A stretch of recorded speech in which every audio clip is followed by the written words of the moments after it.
अभी क्रैक से परेशान हो, पैरापिट वॉल में होगे या दीवारों पे क्रैक होगे, तो रीज़न क्या होता है पैरापिट वॉल के क्रैक्स आने का, वो मैं पहले बात करूंगा। फिर मैं बात करूंगा उसका सोल्यूशन क्या है। भले वो छोटा क्रैक है, मतलब हेयर लाइन क्रैक्स जो रहते हैं उनमें क्या सोल्यूशन रहेगा उसका। भले वो क्रैक 1 से 2 mm का हो गया, उसका सोल्यूशन क्या है। क्रैक अगर 3 से 4 mm का हो गया, उसका सोल्यूशन क्या है। सब सोल्यूशंस के बारे में बात करेंगे। लेकिन वो क्रैक्स आने ही नहीं चाहिए। आने क्यों नहीं चाहिए? क्योंकि क्रैक्स को परमानेंट आप नहीं रोक सकते हो, कुछ ना कुछ रह सकता है। 90 से 95% रुक जाएंगे, 5% रहेगा। तो हमें उनको पहले ही, आने से पहले ही रोकना है। जो पैरापिट वॉल के क्रैक्स होते हैं, जैसे ये सामने क्रैक्स आप देख रहे हो, छोटे से बड़ा क्रैक्स इसमें देख रहे हो, ये रीजन जो मोस्टली रीजन रहता है वो रहता है सेटलमेंट का। किसका सेटलमेंट? जो हमारा जो कैंटिलीवर निकाला है, जो हमने छज्जा निकाला है, उसके ऊपर हमारी पैरापिट वॉल आ रही है। जब छज्जा थोड़ा झुकेगा ना, तो होगा क्या, जो आपकी पैरापिट वॉल होगी उसमें छोटा सा क्रैक आएगा। जब वो थोड़ा और झुकेगा तो उसमें बड़ा क्रैक क्रिएट हो जाता है। तो मेन रीजन जो होता है वो होता है कि आपका छज्जा थोड़ा बैठ गया है, उस पर लोड ज्यादा हो गया, छज्जे ने उतना एक्सपेक्ट नहीं किया था। क्यों एक्सपेक्ट नहीं किया था उसमें? क्योंकि आपने उसमें जिस हिसाब से सरिया डाला था, उसमें सरिया नाम का डाल दिया कि चलो जी छज्जा निकाल रहे हैं, 2-3 फीट का है। भले 2-3 फीट का है या 5 से 6 फीट का छज्जा है, सरिया उसमें प्रॉपर से आपका होना चाहिए, बीम उसमें देना पड़ेगा। मैंने मोस्टली देखा है लोग छज्जा निकालते हैं, 2 से 3 फीट का छज्जा निकालते हैं, बोलते हैं कुछ दिक्कत नहीं है, स्लैब इतना संभालेगी, सरिया कंटिन्यू आ रहा है। और बाद में क्या होता है, वो छज्जा थोड़ा झुकता है और आपकी पैरापिट वॉल में क्रैक आना स्टार्ट हो जाते हैं। जब आपको छज्जा भले 2 से 3 फीट भी देना है, आपको उसमें कैंटिलीवर बीम देना ही देना है। काफ़ी दूर दो, 3-3 मीटर के बाद कैंटिलीवर बीम दो, लेकिन आपको कैंटिलीवर बीम इस तरीके से देना है वो ट्रेपेजॉइडल हो और प्रॉपर सरिया उसमें हो। और प्रॉपर सरिया कैसे होगा? कैंटिलीवर बीम का लोगों को पता ही नहीं है, ठेकेदार पे छोड़ देते हैं, वो नीचे सरिया डाल देता है, उसका टेंशन जोन ऊपर होता है। तो मैक्सिमम ऊपर 3 सरिया 16 का डालना ही डालना, नीचे भले 2 सरिया 16 का डालो, लेकिन ऊपर 3 16 सरिया का डालो। 3 मीटर के बाद अगर 3 फीट का आपका छज्जा निकलता है, और अगर छज्जा थोड़ा ज्यादा है तो आपको बीम थोड़ा पास पास देना पड़ेगा और सरिया उसमें बढ़ेगा। जब स्लैब में भी सरिया दोगे, जो आप कैंटिलीवर निकालते हो उसमें जो कंटिन्यू सरिया 12 डाया का और 10 डाया का आपका डिस्ट्रीब्यूशन आ रहा है, लेकिन उसमें एक्स्ट्रा सरिया प्रोवाइड करो। अगर सरिया सही से प्रोवाइड नहीं करोगे छज्जे में, तो आपकी दीवारों पे ऐसे क्रैक्स आने ही आने। और दूसरा पैरापिट के क्रैक्स कौन से होते हैं?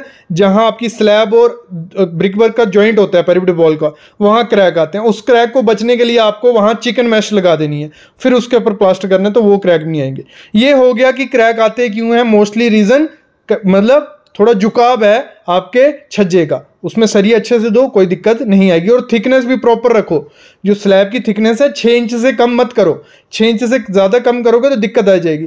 अगर आपको कैंटिलीवर बीम नहीं देने हैं, कि आपको लगे कि नीचे बीम नहीं दिखना चाहिए या खर्चा ज़्यादा हो रहा है, तो स्लैब बीम दे दो। बेस्ट ऑप्शन है। अगर 3 फीट का छज्जा निकाल रहे हो, स्लैब बीम दे दो। जो आपके बीम होंगे वहां स्लैब बीम निकाल दो, मतलब स्लैब पे चढ़ा दो, कोई 2 फुट 3 फुट पीछे तक चढ़ा दो, 3 फुट आगे निकाल दो, मतलब 6 फुट का आप स्लैब बीम दे दो, तो आपका तब भी झुकेगा नहीं। अभी मैं बताता हूँ सोल्यूशन की, अगर आ जाए तो क्या करना है आपको। देखो एक जगह काम चल रहा है, उसकी लाइव वीडियो में जल्दी ले आऊंगा, लेकिन आपको मैं समझाता हूँ, इसे ईजिली समझोगे। ये हमारी स्लैब लगा लो और ये हमारी पैरापिट वॉल है या दीवार है जहां भी क्रैक आ रहा है। तो जो एक मेथड रहता है, जब क्रैक बड़ा हो जाए, छोटे क्रैक का आगे बताता हूं मैं, जब क्रैक आपका बड़ा हो जाता है, मतलब 1 से 2 mm हो गया या 3 mm हो गया, ठीक है, क्रैक बड़ा हो गया, तो उसका जो इलाज है वो है स्टिचिंग मेथड। स्टिचिंग मेथड बहुत अच्छा वर्क करता है। उसमें करते क्या है स्टिचिंग मेथड में, जैसे आप पिक देख रहे हो सामने, स्टिच कर देते हैं उस क्रैक को, स्टिच किया जाता है। क्या किया जाता है? देखो स्टिचिंग का प्रोसेस पूरी एक टीम लगती है, वो करती है। अगर आपको खुद से करना है कर सकते हो, कोई दिक्कत नहीं है। मतलब आपको क्या करना है, यहां से ये क्रैक है हमारा, दोनों तरफ 300 mm आपको ड्रिल करना है। मतलब मैं बताता हूं कैसे करना है आपको। यहां से मटेरियल निकाला है, क्योंकि हमने इसमें 10 mm का सरिया डालना है, इसके अंदर 10 mm का सरिया डालना है, ऐसे सीधे। ये दीवार है, उसके अंदर ऐसे हमें 10 mm का सरिया डालना है। तो आपको क्या करना है, यहां से जगह निकाल देनी है, निकाल दी, फिर यहां आपको हुक बनानी है 10 mm की। ये हुक है, ये 50 mm रखना, ये 50 mm रखना, और ये 600 mm कर दो, 10 mm का सरिया, ठीक है, 10 mm का सरिया। यहां होल करने हैं ड्रिल से दोनों तरफ, इस हुक को बीच में घुसाना है आपको और ये पूरा ऐसे स्टिच करना है। जब ये स्टिच हो जाएगा ऐसे ही आपको 150 mm पे स्टिच कर देने क्रैक को, ठीक है, 150 mm के स्टिच कर दिया। जब फिर आपको क्या करना है, इसके अंदर पेस्ट फिल करनी है। वो आप एसफॉल्ट भी कर सकते हो, जो ब्लैक कलर का आपको बॉक्स मिल जाएगा एसफॉल्ट, या कोई भी श्रिंकेज फ्री पेस्ट, वो इसके अंदर फिल कर देनी है। जब वो फिल कर दिया, जब ये अंदर होगा इसके ऊपर आप प्लास्टर कर दो, ठीक है। तो इस तरीके से जो बड़े क्रैक हैं उनको कुछ हद तक रोका जा सकता है। मतलब कि आपको पता है सेटलमेंट जितनी कैंटिलीवर की होनी थी हो गई, तो ये क्रैक्स आपके रुक जाएंगे थोड़े हद तक। मतलब ठीक है 90 से 95% हम बोल सकते हैं कि आपके क्रैक रुक गए। फिर जब छोटे क्रैक्स होते हैं हमारे, लगा लो हमारे एक क्रैक है, ठीक है, दीवार में है, जहां भी आपका एक क्रैक आया है, मैं आपको दिखा देता हूं एक क्रैक।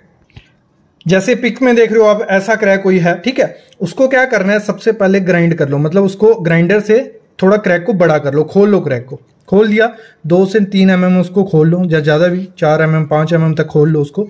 जब उसको खोल लिया आपने, फिर उसको क्या करना है, आपको डॉक्टर फिक्सिट की, देखो मैं ये नहीं बोलता कि डॉक्टर फिक्सिट की लो, बहुत श्रिंकेज फ्री वो आती है, पेस्ट्रीज आती हैं, मतलब क्रैक फिलिंग लिखोगे आप गूगल पे 3-4 कंपनी की आ जाएंगी। डॉक्टर फिक्सिट की ले सकते हो, सिक्का की ले सकते हो, और भी काफ़ी कंपनीज आती हैं।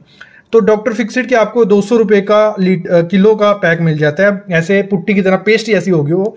डॉक्टर फिक्सिट की पेस्ट लेनी है, प्लस रैक्रॉन फाइबर आता है, वो RS फाइबर आप लिखोगे, रैक्रॉन फाइबर 3S, तो आपको वो फाइबर मिल जाएगा। इन दोनों को मिक्स करना है, सिंपल का कुछ लोग बोलेंगे यही डाल दो, लेकिन इन दोनों को मिक्स करो और इसके अंदर उसको फिल कर दो अच्छे से। जो हमारे छोटे छोटे क्रैक्स हैं, हेयर लाइन क्रैक्स, इसके अंदर फिल कर दोगे तो उसके ऊपर पेंट कर दो, कोई दिक्कत नहीं है। तो आपके क्रैक्स नहीं है, मतलब छुप जाएंगे, रुक जाएंगे।